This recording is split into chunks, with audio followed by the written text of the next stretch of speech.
Mackenzie, should we go ahead and kick off?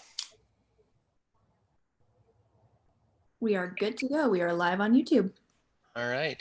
Well, welcome everybody, and thank you for joining us this evening. My name is Eric Moore, and I'll be facilitating this conversation with some really wonderful minds here. Let's go around and kind of give them a chance to introduce themselves briefly. If you want to state who you are, where you're coming from, and maybe what you love most about UDL in its context of your institution. Adrienne, do you want to start? Sure. Hello, I'm Adrienne Battaglia. I'm a curriculum and instructional designer and also a UDL specialist, although I prefer the term advocate, ally, army of one temporarily, something like that, at University of Texas at Austin. And what I love most about UDL, there are so many things. I think for us in our campus, I think probably what I love most about it is its ability to charge conversations about equity building with some really practical tools that faculty can grab onto that helps them develop that framework and that mindset about creating opportunities for all students to really learn. And Sarah?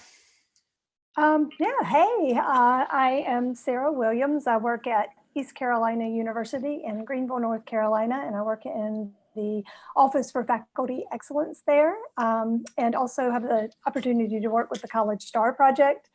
It's hard to say what I love most about UDL. I do think one of the things we've enjoyed a lot on our campus is that it just creates this common language that instructors can use and also students can use to talk about teaching and learning in such a way that crosses disciplines.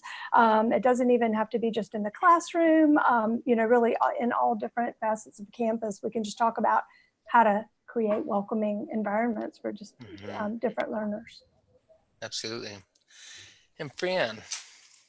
Hi, everybody. I'm Fran Smith. I'm an adjunct professor with George Washington University, and I've been teaching a graduate course in UDL there since 2003. So I've watched some of this grow from its early stages.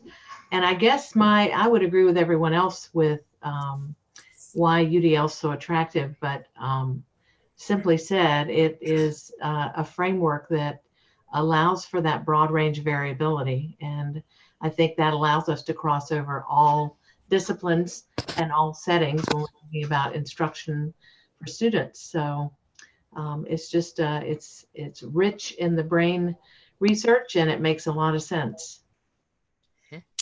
Ruben, welcome. I'm glad you could join us. Ruben, would you like to introduce yourself and say where you're coming from and what you find most attractive about UDL in a higher education context? Absolutely. How you doing, Eric? How's everyone else doing? My name is Ruben Watson, and I am the network director for College Star. I see Sarah's on here, so I'm pretty sure she spoke a little bit about College Star.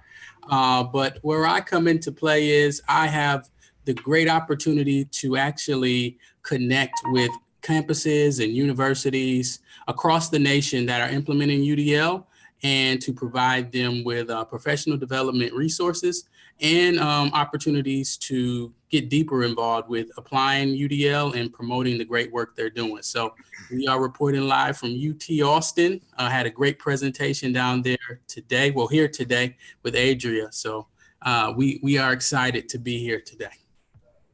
Wonderful. Well, I'm going to share my screen here so you can see the slides a little bit. Those of you who are participating, whether here in the Zoom chat or if you're following along live on YouTube, or if you come along later and watch the YouTube and just want to toss out questions and comments based on what you're seeing tonight, we want to hear your voice. So if you're here in the Zoom chat, please go ahead and use the Zoom chat anytime during the conversation. And otherwise, you may also use Twitter with the hashtag UDLIRN. We're going to spend about the first 5 minutes we've already spent kind of setting the stage to introducing ourselves and so forth. We're going to move into a discussion, sort of casual, exploring some themes about UDL and higher education with our panelists tonight. And then we're going to open up for 20 minutes of audience question and answer. Again, this can be through the Zoom chat or on Twitter, and Mackenzie will help monitor those as well. So please feel free to jump in with your questions or comments at that time as well. So the panelists that we have here have introduced themselves. So I'm going to kind of breeze through that a little bit, but there's some really wonderful people. If you haven't met them or interacted with them before, these are great people to follow on Twitter, and you can see their Twitter handles there. They've got great things to say, and they're very experienced people in the field. So we have published, Fran specifically and I, as well as two other people who are not able to join us tonight, wrote a paper a few years ago called Voices from the Field, Implementing and Scaling Up Universal Design for Learning and Teacher Preparation Programs. And what that basically was a qualitative exploratory analysis in which we were just having conversations about how UDL is implemented and how it's being scaled in the context of higher education institutions across the country. And from that, we extracted some important themes. One theme was that we saw across the board, I heard this from multiple people who were not talking to each other. It was just in our conversations, this naturally came up over and over again, that UDL is best introduced by way of an existing known barrier, not for its own sake. In other words, it's not been successful for people at that time to just go forward and say, you need to learn about UDL. You should begin implementing UDL in your classroom that tends to face resistance or just be ignored. Whereas when people brought UDL as a way to address an area of struggle or barrier that instructors or administrators or students were already bringing to the table, then it was much more effective. A second theme that came out was a way to clearly delineate different levels of implementation across UDL and higher education and actions that were leading from one to the next. So I want to kind of explore those themes in a little bit more depth. And so to do that, I'm going to call first on Adrienne and Ruben, though the other panelists can get involved as well with this, to kind of talk to us more about your experience with implementing UDL as a means of through other avenues, through addressing barriers. Do you find that to still be true? And if so, what have you seen to be effective to break through that initial conversation into seeing UDL put into practice? Sure. So at UT Austin, one of the things that has been really successful for us is student voices of their experiences in the classroom. So, I can go in and say, what kinds of barriers are your students facing, and we can brainstorm those. And we do that. We talk at that level too. But I think one of the things that's been really effective is to hear it directly from the students themselves. So we've partnered with student government. We've partnered with a few different student organizations on campus, and we've captured their stories in various formats. We have them just in just written form and anonymous. We've got videos of them speaking. And then we go and we show those to faculty in workshops. And we usually kick it off with a story from a student. So for example, there's one, a student that recently graduated, and she chose to share her story. And we had asked her what was something faculty had done that made her feel included in the classroom. And the story that she ended up giving was this long story about how she couldn't understand the content in the classroom. And yet she relied on her peers. And because her faculty member had used this clicker program throughout the class, that she felt comfortable talking to her peers, and that was her solution, right, to understanding the content was going through her peers. And the thing that's really interesting about that story is that it's great. It shows that she has resiliency and she troubleshot a problem that she was having in understanding the content. But there's so many other things that could have been done to preempt that from even happening in the classroom. And so we show that testimonial, and then we talk about it with faculty, and they kind of generate ideas about what could have been done differently in that situation. So we start with like a personal narrative and testimony from the students, illustrating some of the common barriers and problems that they're facing in the classroom from their perspective. And then we start to build up and say, okay, what other barriers do you think students are facing? What have you heard about? So I agree. I mean, I think that starting with ideas of what barriers they're facing, but putting faces onto those stories for us seems to be most effective, if that makes sense. Mm-hmm, mm-hmm. Are those stories invariably from students with disabilities, or do you have other? What kinds of stories are you drawing from? All kinds of stories. All kinds of stories. We do a call And that's thanks to the students and student government especially. We do a call to all different kinds of student groups to try to get a broad range of perspectives. We do a lot of outreach to special interest groups on campus too. So even we have a group students over 25. And so we're hearing stories from them about what's working and what's not working in terms of orientation practices when they first come onto campus, and what some of the analogies and case studies or the expectations for work being done outside of the classroom. All of those kinds of things come to play with all these different groups. And so it gives us a good way to provide local evidence to some of what we know from the research, right? Absolutely.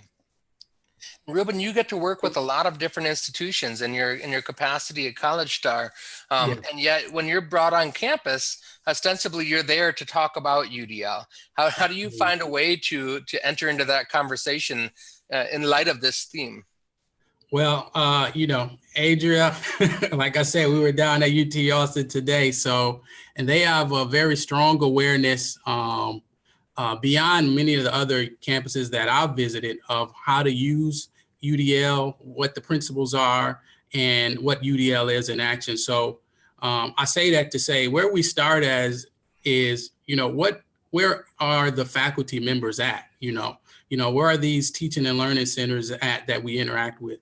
A majority of them don't have that awareness of what UDL is. So we do an initial UDL one-on-one workshop where we just try to, make sure that they understand, the principles of UDL, what UDL looks like in the classroom, and different pedagogical strategies that instructors utilize to teach and implement UDL for their students. So I did a little bit of an audit of what I've done over the past 2 years. So over the past 2 years, I've traveled to about 20 conferences across the nation and visited about 9 universities and colleges across the nation just to, conduct these workshops, meet face-to-face with faculty members, and identify what are some common barriers to student learning, and just to also get a better understanding of, how well aware the faculty members are of, the different learning profiles that are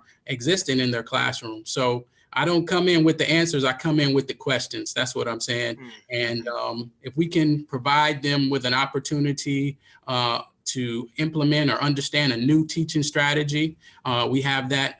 We have different case studies and modules listed on our website, www.collegestar.org. That's a shameless plug, by the way. Check it out if you have a moment.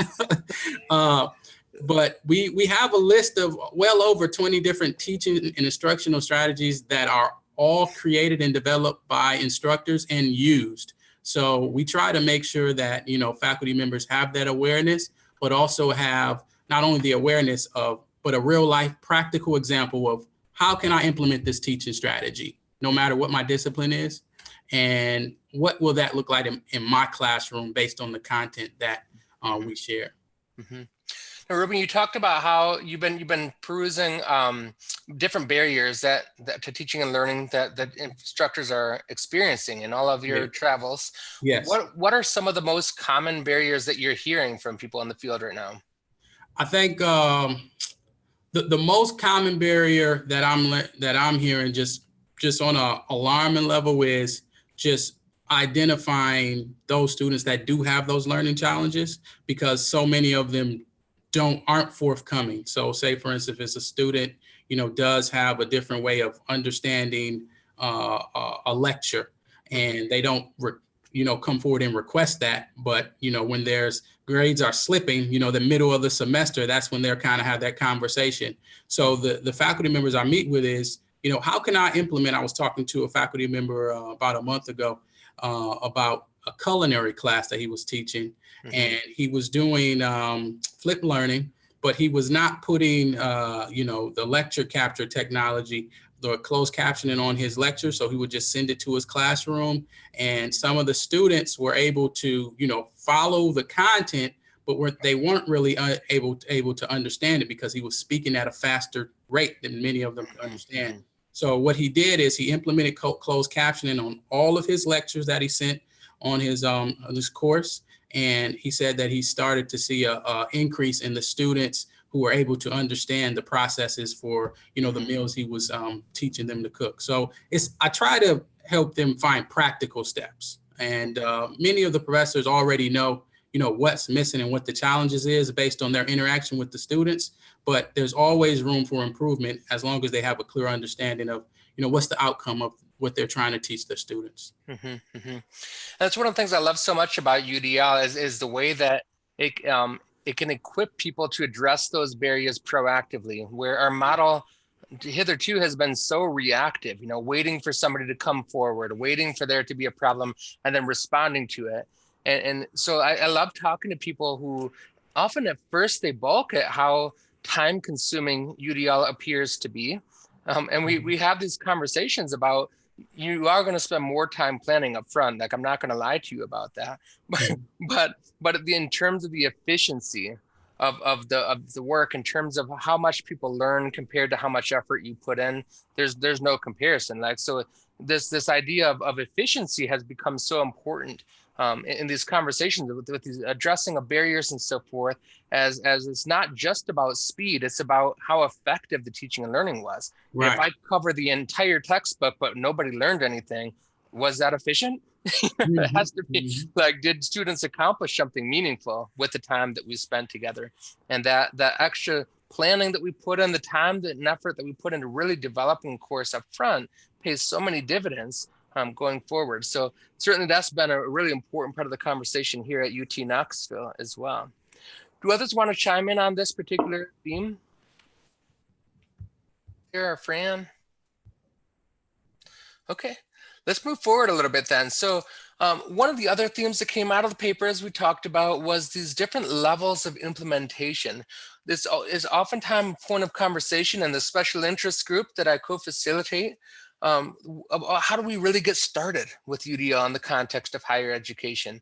And what I've learned is that over and over there's a sense of isolation for those of us who are UDL practitioners, like the practitioners or navigators, as Jody Black and I like to call them, people who have an agenda really to bring UDL on campus.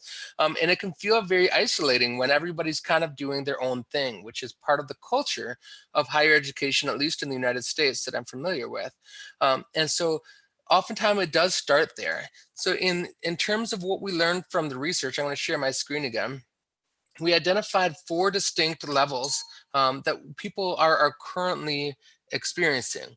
Where at level 1, we like to refer to this as an individual navigator. This is usually one person, or it might be a few people from the same area, disability services or a teaching and learning innovation center or something, that sort of act as an initiative driver, that are going forth and doing the evangelizing of UDL.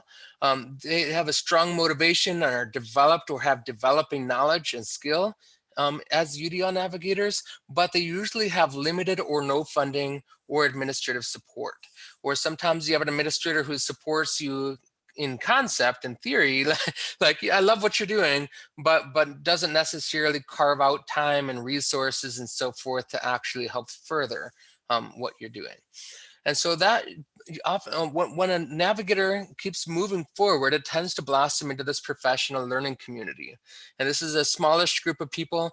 It can be, we've seen it both ways, where that group of people are coming from different areas and uniting around common interest in UDL integration and implementation.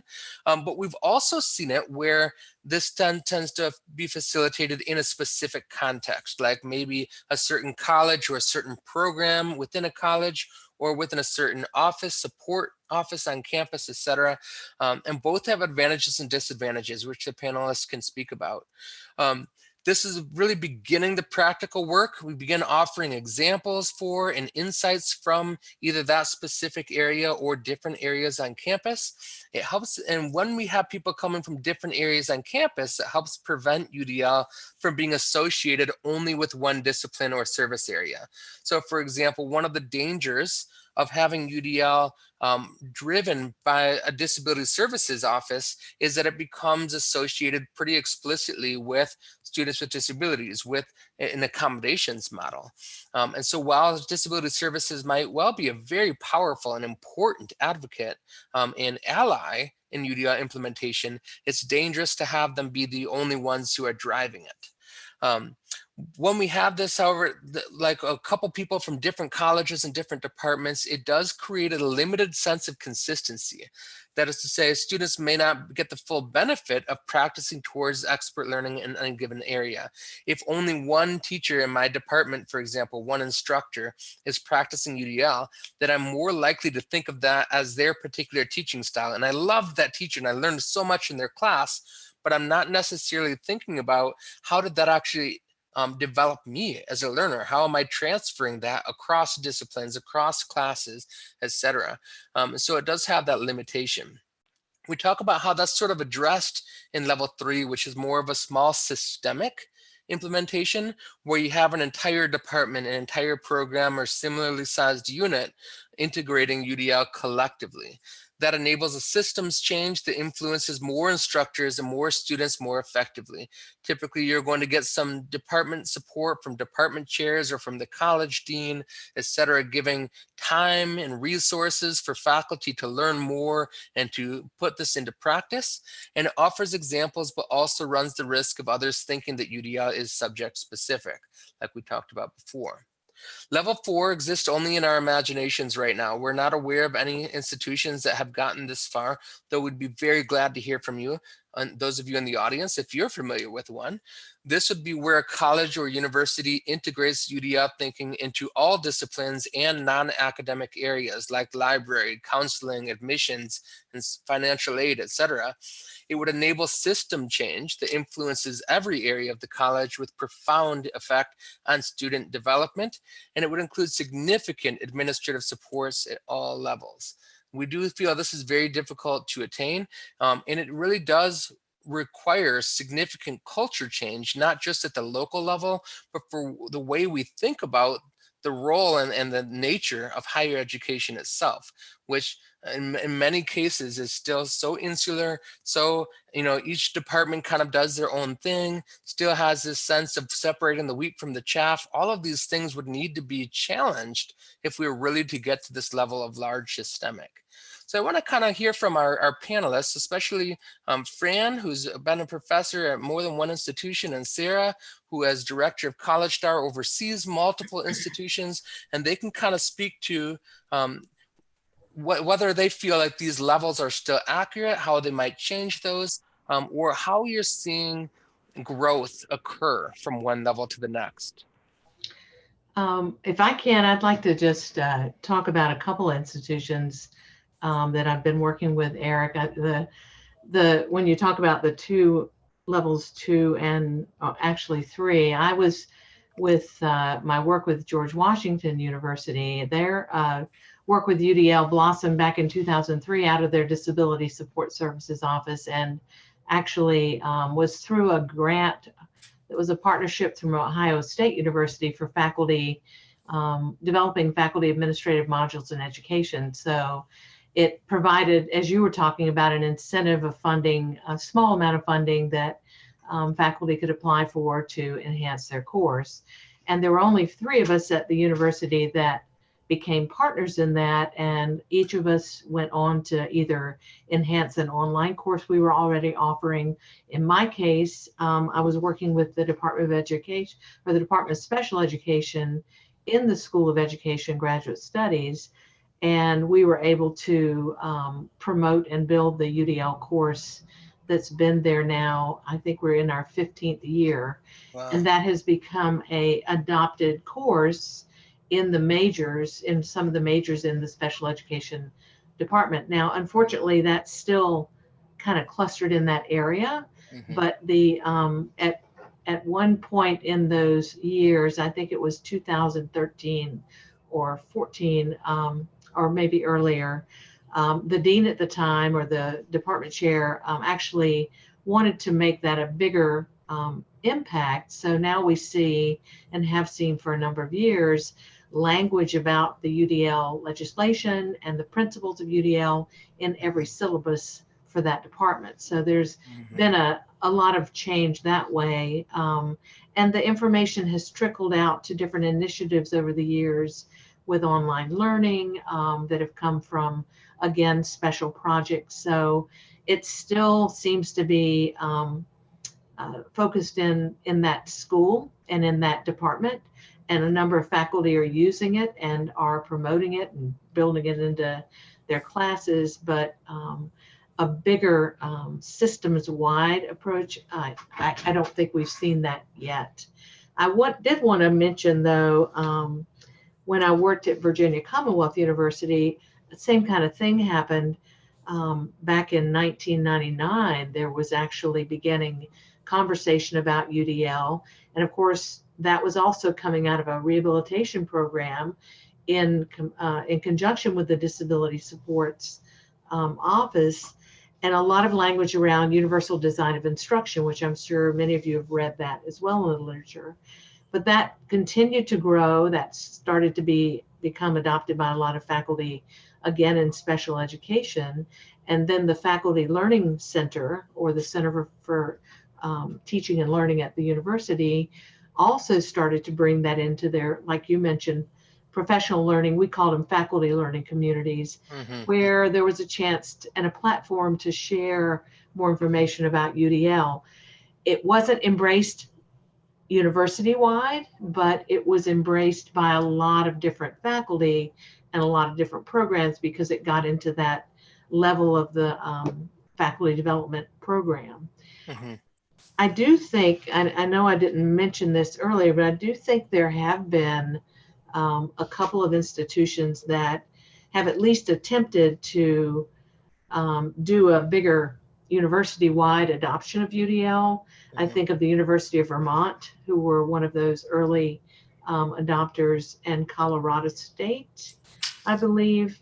When I was at Boston University or Boston College with my work as a UDL fellow with CAST, we also tried to move that along through a bigger systemic action. And I know they've done a lot of things there with IT department and bringing in the libraries. I'm not sure exactly all of the things they've done since then. And that was back in 2011. So I think there's been some efforts that way that are good models to look at as ideas that, you know, others could get from. Before I switch over to Sarah, let me just ask a quick follow-up question there, Fran. So I hear from a lot of people that they've gotten it to a department level and it's really changing the department, but then it gets stuck there. Do you feel like you went from an individual navigator to that small systemic and kind of skipped over the PLC nature that the level 2 that we talked about? And if so, do you think it might be worthwhile to work through, for example, a teaching and learning center to get people from other departments to come learn about it from the one that's doing it and then go forth and start practicing it in their context? Right.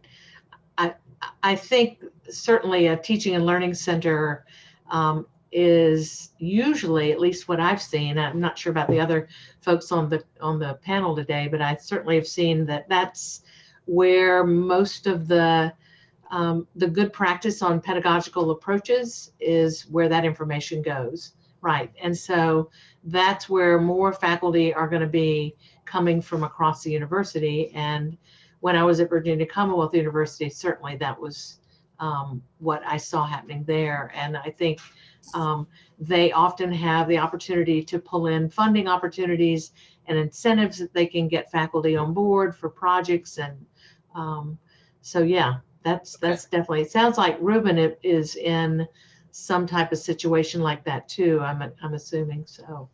And Adria, yes, you as well. So it's important to see that the levels are not necessarily linear. That one could go to level 3 and then need to go to level 2, that there are strengths of each of those two in particular that are different. And so if you're in one, work on the other, whichever it happens to be. Sarah, do you want to speak to that?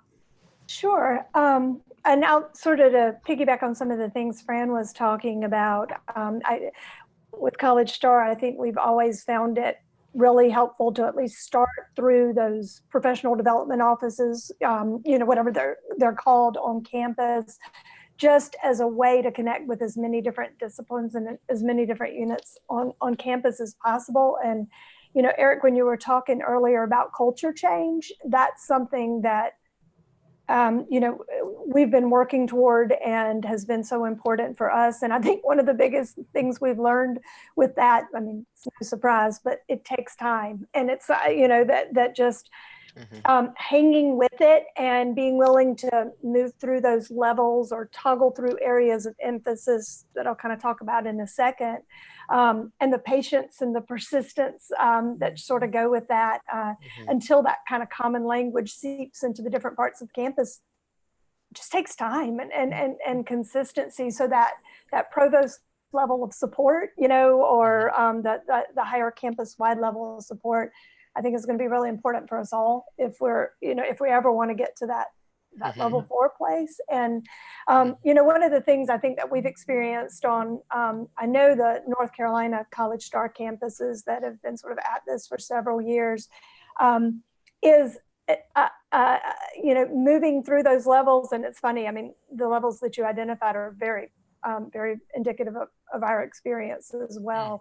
And we found that as we kind of progressed along, and we still got a lot of progressing to do, but we toggled or found ourselves having to toggle through sort of levels of attention. And what I mean by that is, when we would first start talking on our campus about, addressing barriers that we all face through UDL, the first people around the table, we've had a cluster of folks just come running to say, yes, how can we do this? We really believe in doing whatever we can to help student learning. But honestly, we could have been talking about anything and those people would have come running because they're just passionate about teaching and passionate about their classrooms.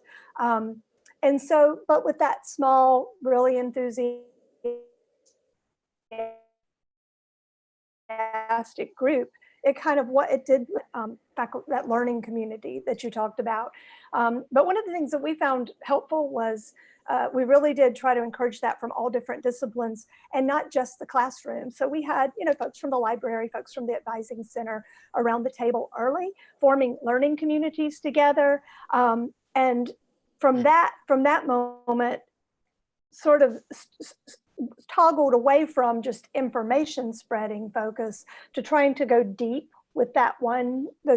We had about, 7 or 8 learning communities, exploring deeply, how do I do this? How do I address these challenges I'm having in my classroom or my advising office, thinking about these principles of universal design for learning, and how do I know if it made any difference? So sort of bringing some research into it, working on that for a little while. But then we found, okay, we very quickly were able to connect with those early adopters who would have done anything to help students learn. And then we connected pretty quickly with the people that were easy for us to reach for whatever reason. They were in our department. They were people that we knew. They just happened to walk in the center and we pounced on them, whatever. They were easy to get in touch with.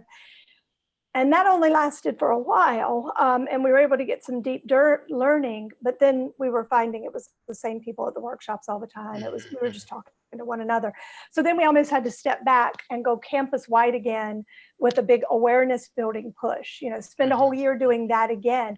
But the good thing was then we had examples so that when people in all different disciplines had been working with this. So whenever someone would say, okay, this all sounds great and those principles sound great, but how's it look in chemistry?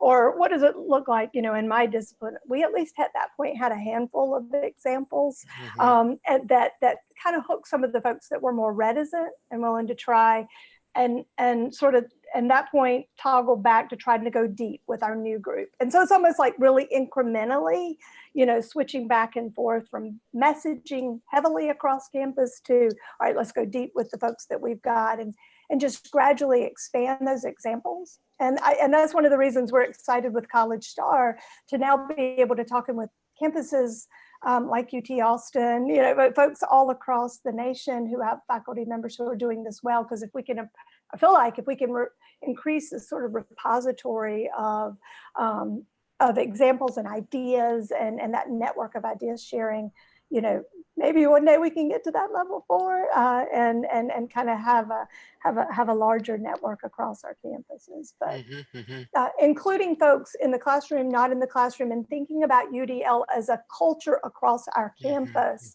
not just something that happens in the classroom, has been really, really important to us too. Absolutely. Well, what I'm hearing sort of from all of you is that you're all collectors. You're collecting stories, you're sharing stories, and that's really, I think, what is driving culture change. People, in my experience, a lot of people in higher education do care about their students. They do want their students to learn. They don't necessarily know how that happens, and they don't want to be, they don't want the wool pulled over their eyes. There's been a lot of edu fads come and go, and people are they're not going to just respond just because somebody says, hey, this works, look at my limited research. That's just not enough. And oftentimes it's also not enough to share stories from other places. Even if it's a little bit illogical, people respond much stronger to this is happening right now on our campus, in our department, that sort of thing. So as we as UDL navigators, as those who are driving the agenda, collect those stories, share those stories. And I love Adria's way of doing that, of starting PD with the stories. This helps people engage in the learning.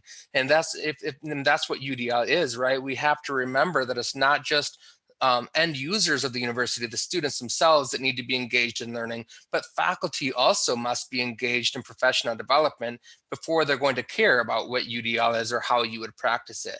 Those stories are a powerful way to do that. And I think as we continue to build those stories and weave them into the identity of the university or the college, that's when we really begin to see the kind of culture change that UDL must facilitate if it's going to be meaningful.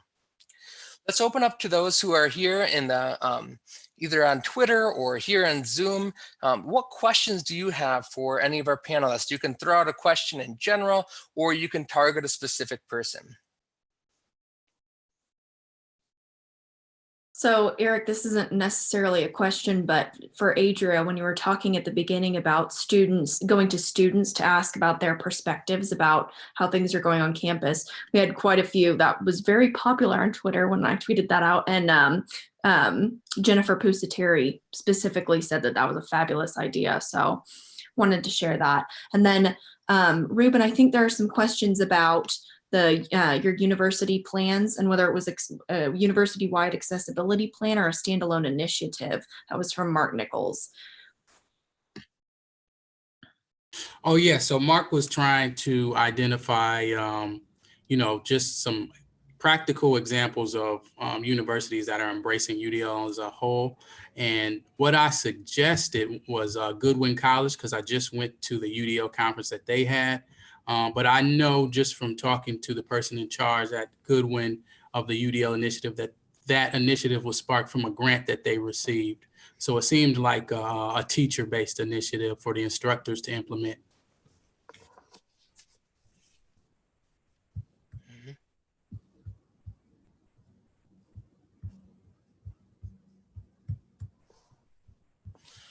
I see in the question and answer, Mark was asking specifically about, I think it was Goodwin College was what he was following up on. And he was asking Ruben, do you think the Goodwin College has the UDL initiative was part of a university-wide accessibility plan, or is it a standalone initiative? Yeah.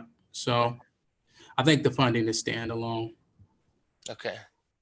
Yeah, and based on the conference that, Mark, I don't think you were able to be there last November, but it does seem as though they set out specifically to bring UDL to the campus, and they remarkably were able to make tremendous strides in 18 months, like just over a few semesters. It's a small college, and that really worked to their advantage, and they were able to fit all their faculty in one room, which is something I would dream of here. But to really say this is what we're going to do, let's get on it together. and they really saw some amazing changes. So if you haven't had an opportunity to connect with the folks over at Goodwin College, I would strongly recommend that you tap into their brains and hear the stories from them. Going back to the idea, that's what I gained from them is the remarkable stories. Where oftentimes I have to work sort of in the realm of theory, where UT is such a huge place. I have some stories here and there, but I don't have that whole, like, we're all doing this together kind of story. Those are all new stories to me. And it really helps motivate me to keep going, to keep up that persistence that Sarah talks about when I know what's possible as level 3 at level 4. We also have another question in the chat window from David Reed. Hi, David. And he asked, as an architect focusing on UDL, are any of you familiar with institutions that are integrating space design principles to further support UDL goals? And do you have any examples?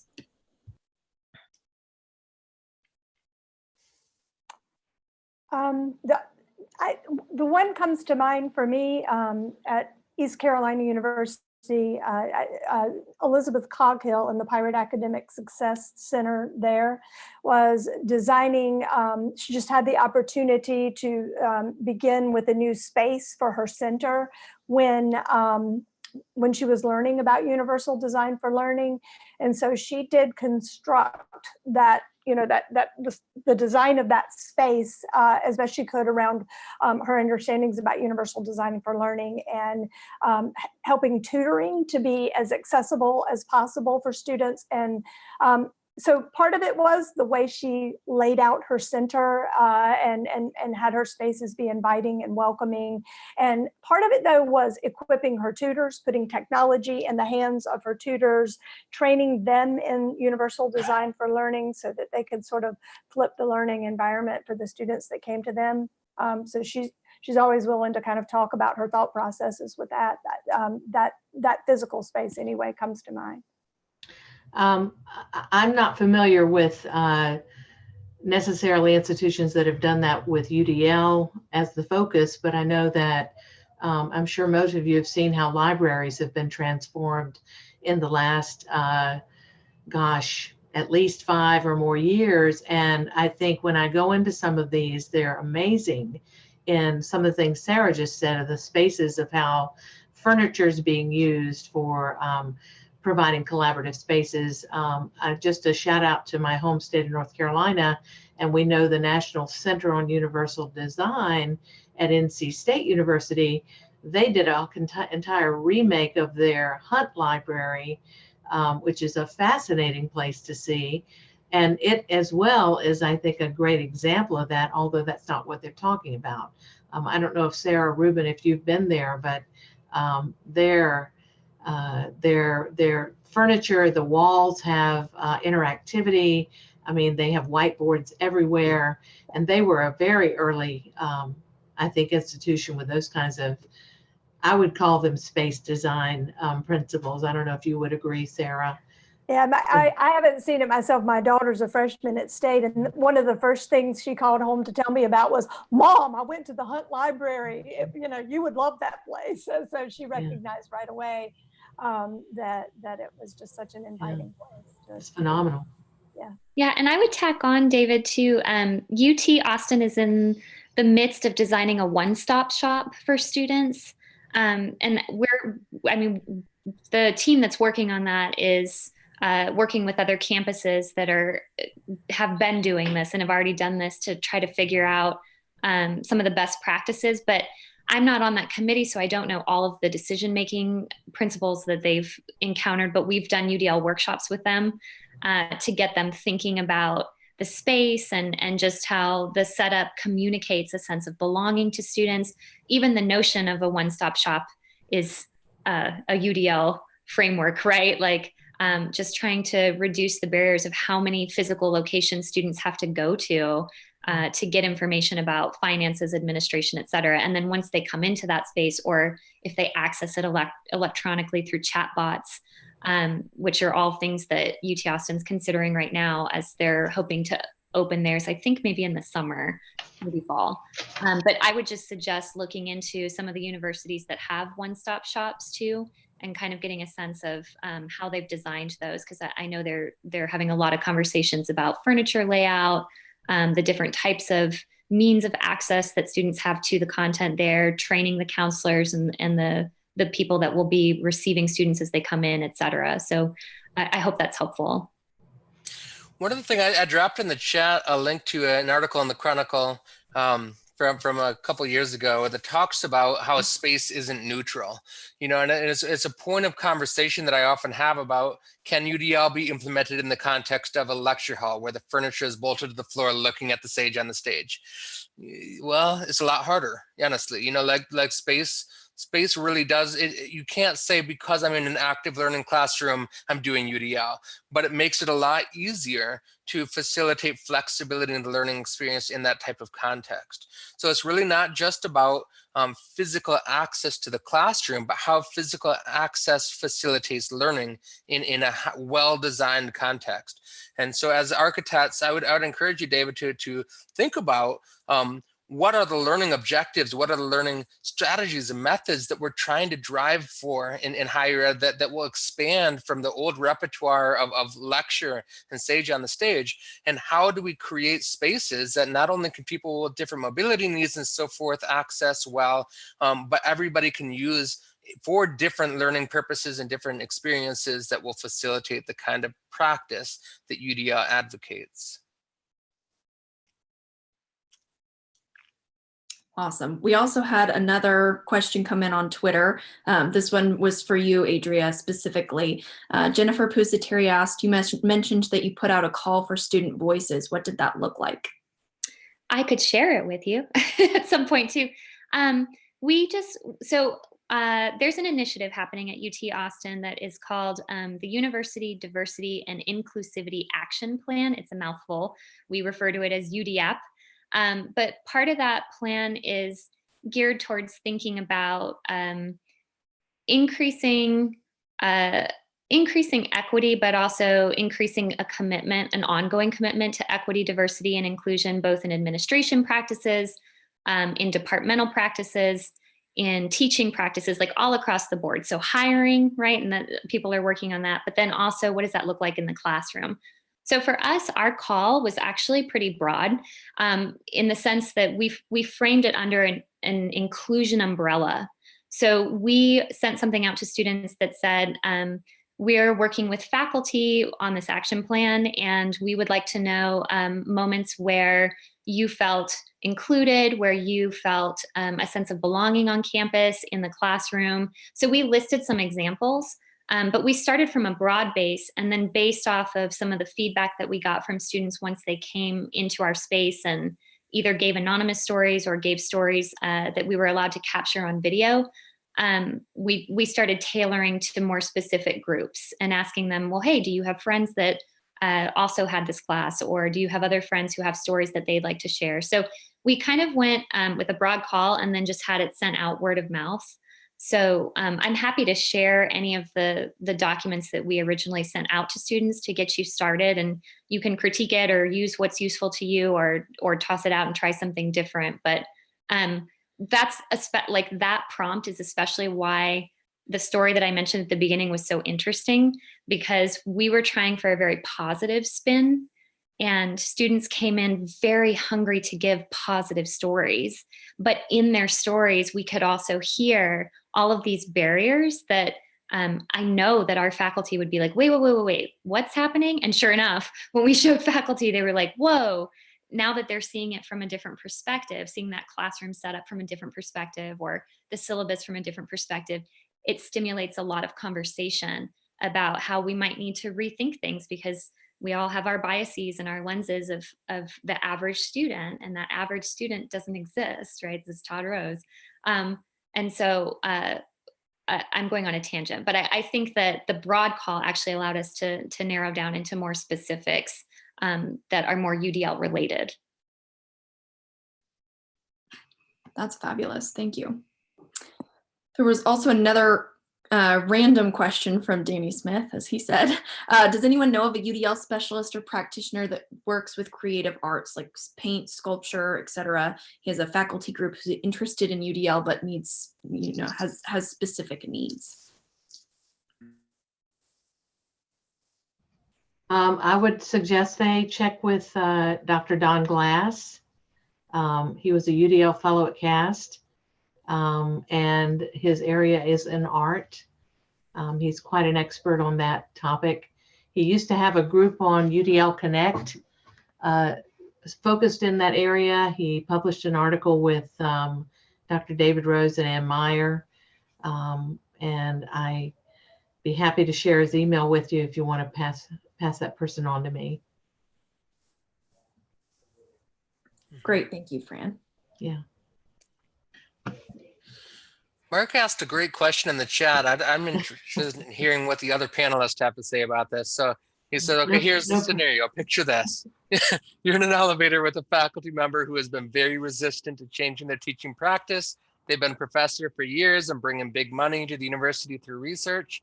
They believe their instructional practices from 20 years ago work perfectly fine now. That is to say, non-UDL methods.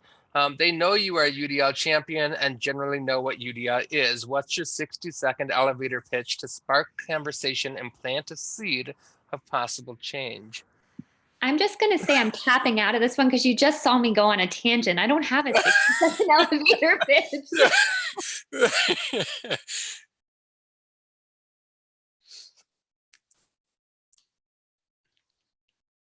I'll jump in the hot seat, I guess.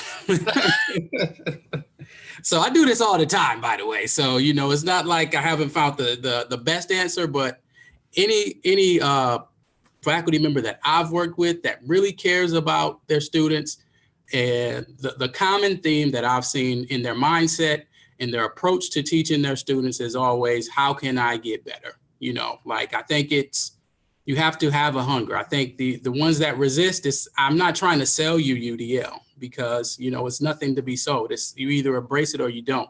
But if I have an opportunity to sit down with them, I would definitely walk them through or try to get an understanding of what teaching practices that they're implementing in their course.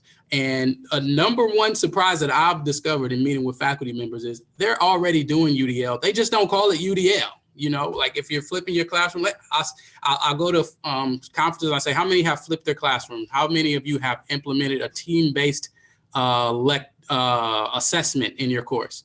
These are UDL-based teaching strategies, and many faculty members utilize them, but they just don't identify it as that. So I'm pretty sure if the teachers, the faculty members doing well, that I can find at least one UDL-based teaching strategy, and I'd be willing to arrange a meeting with them to do that. But if I can't, then hey, you're doing great. But if you're looking for different alternatives to engage your students and improve student learning and, you know, reach all the learners in your classroom, particularly the ones that have been marginalized, let's set up a meeting. I'll join into that. If I'm in an elevator with somebody, and this is kind of a non-answer to the question, so I'm going to admit this right up front, but if I'm in an elevator with somebody, I might be small talking with them. So probably what I'm going to do is look at them and say, hey, have you heard that new podcast by Lillian Nave called Think UDL? I don't know. I just, you know, there's not much out there, you know, that grabs us about this topic at the post-secondary level, and she's just started something cool. Have you heard of it? And mainly, I just wanted to tell you all about that podcast. But it could be a great conversation starter about a new resource that doesn't have to get contentious in the elevator if it would get them curious. Yeah, and I would also point you to Tom Tobin's response too. He's been very influential in my thinking, and I'll do a plug for your book, Tom. Reach Everyone, Teach Everyone is fabulous. I'm writing a review of it for your visit to our campus in June. But his point about asking folks to think about where students get things wrong, that can be a very compelling entry point. So you're doing things great. Are students still asking a lot of the same questions that, you know, is just driving you bananas? Are you having to answer the same thing over and over again and kind of use that as an entry point? I just want to highlight that advice that he gave, because I do use that, and I never managed to do it in 60 seconds, but I do use that. So. And I think it's worth pointing out, like, just realistically, there are some people on campus who are just going to dig their heels in and don't want to change, and they're not your target. You know, like, I don't think that we need to be spending energy and time trying to convince somebody to change who's not willing to change. When we talk about systemic culture change, we're trying to get the university to a point where when those people retire, they're being replaced by people who are not like them. Who are more willing to actually make changes and continue to improve.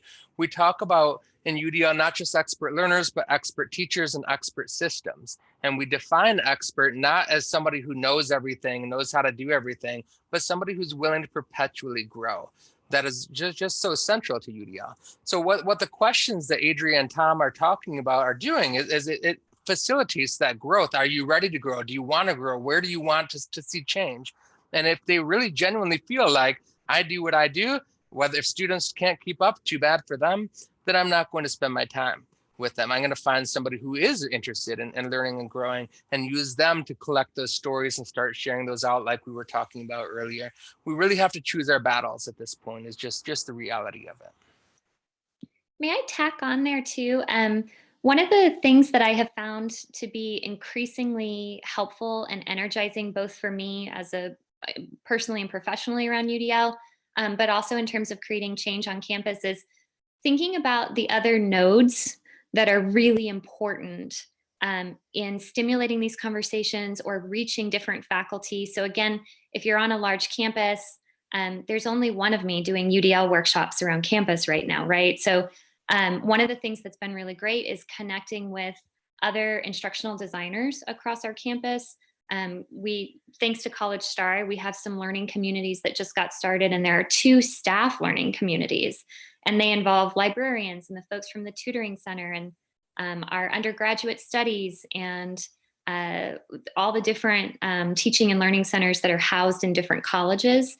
And having those folks together, continuing to learn about UDL and being champions for it, learning along with myself as I'm learning from all of you, from my colleagues who've been so gracious and generous with me, like learning how to make sure that my workshops are modeling what we're preaching and what we're asking faculty to do.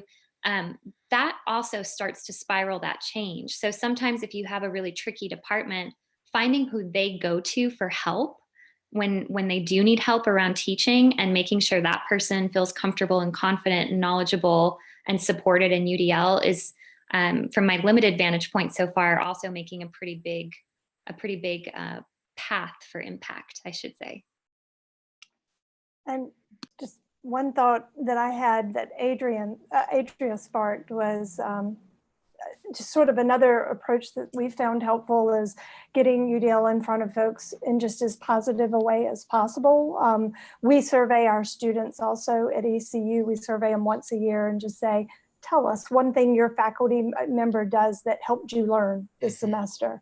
And we said, we don't want you to nominate faculty members. We want you to tell us what they did as something that you put forth as helpful. And so we mine those and basically we feed one of those to our provost every month. And he does a newsletter every month. And so he puts in his newsletter just a little note, and we write it for him. So I mean, we make it very easily, but College Star learned that students told College Star that they like it when instructors do this. And they're always very practical things, but they say, that really links with the principle of UDL about engaging your learners, and way to go, John Smith, for doing a great job with this. And it doesn't cost a penny, and it takes us 5 minutes to write that blurb. But it just really sort of puts UDL out there from the provost perspective in a really positive light. So those little seeds sometimes can be helpful to start those conversations with faculty members who are reticent about or not going to come running to the professional development office, but they're going to read that newsletter and say, what is this UDL thing? That's been helpful. So Tom dropped a big question in there that we're not going to have time for, but I would encourage you, Tom, to put that on Twitter, and we can kind of follow up on a chat there. I want to end by talking about, for those of you who are joining us who want to learn more on this has piqued your interest and so forth. First, I want to draw your attention to the UDL and Higher Education Special Interest Group that we meet quarterly for conversations like this, where instead of a panel, we just have a roundtable. You're there in the meeting here having these kinds of conversations with us. We also have a conversation ongoing with UDLHE hashtag on Twitter. And so Jen Pusateri and Danny Smith do a weekly Twitter chat there on Thursday, not week, monthly on the third Thursday of the month on Twitter. So you can join the conversations there as well. Then also if you have not ever been to the UDL IRN Summit, which was being posted in the chat right now as well, that's a great place to network and learn with others who are practicing UDL at all levels, including higher education. And we're developing the presence of UDL and higher education specifically at the summit. So those of you who are doing this work, we want to hear from you. We would love to see more calls for proposals brought in by people who are doing this work specifically in higher education. That's going to be this year. Pre-conference March 27 and the summit itself the 28th and the 29th. It's always a great time. Thank you all for joining us tonight. It's really been an honor and a pleasure to co-facilitate this panel. I love all the voices that we have here, both in the chat and in our larger community, as well as our wonderful panelists. So thank you all for taking the time to join us this evening. Thank you, Eric. Thank you. Thank you. Thank you.